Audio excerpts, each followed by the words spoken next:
But I had fond memories and joyous years at Douglas. I guess due really to the mindset and the context of a village to raise a child.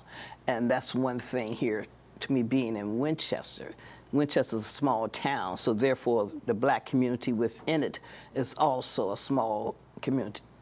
But they embrace everyone, because I recalled, I attended Mark Carmel Baptist Church when it was on Braddock Street.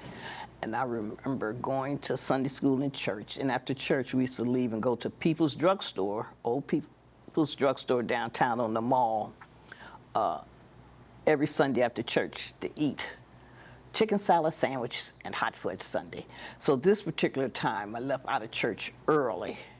But by the time I got home, after stopping at the drugstore, People's Drugstore, my mother met me at the door with her hands on her hips, telling me, "Don't you ever again." She had already gotten a call. So within that, the rest of the surrounding families within the community help you raise your kids, all that.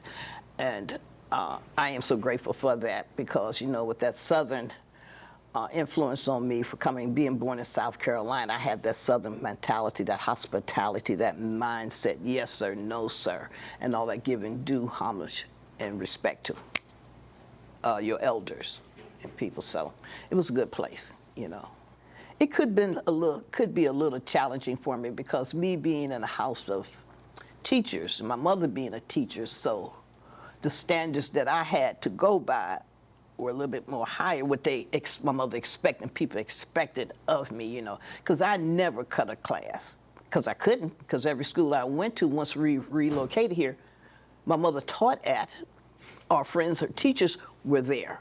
So they tend to deal with me as they so choose, saying what they want and all, I had to carry out and fit the role, what my mother expected of me, So, hey, that's what it was. When I said I was surrounded by teachers, I meant just that. Because all the teachers sort of fellowship together, each other's houses and things. So I was either around them all the time at my house or babysitting for any affair event that came up after in the evening, whatever, for some of their kids. So, well, I'll say this delicately. Because being a teacher, you were upheld with respect, despite all that, and the way you carried yourself. But we all know they're human too, have flaws and faults, but what you do in your time. So basically, my house was the house that was designated as the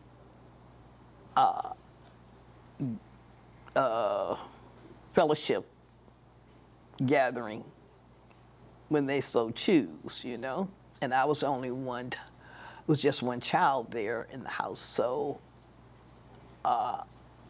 they would gather at my house and talk and socialize and fellowship, so to speak.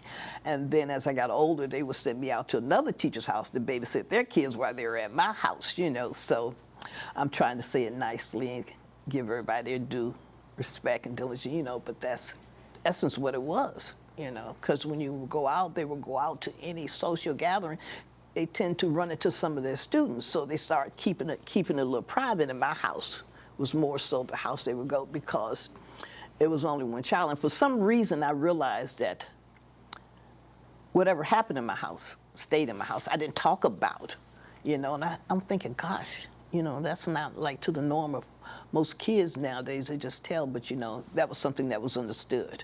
So I don't know if I'm to be telling all that. But anyway, making them real. They still being real.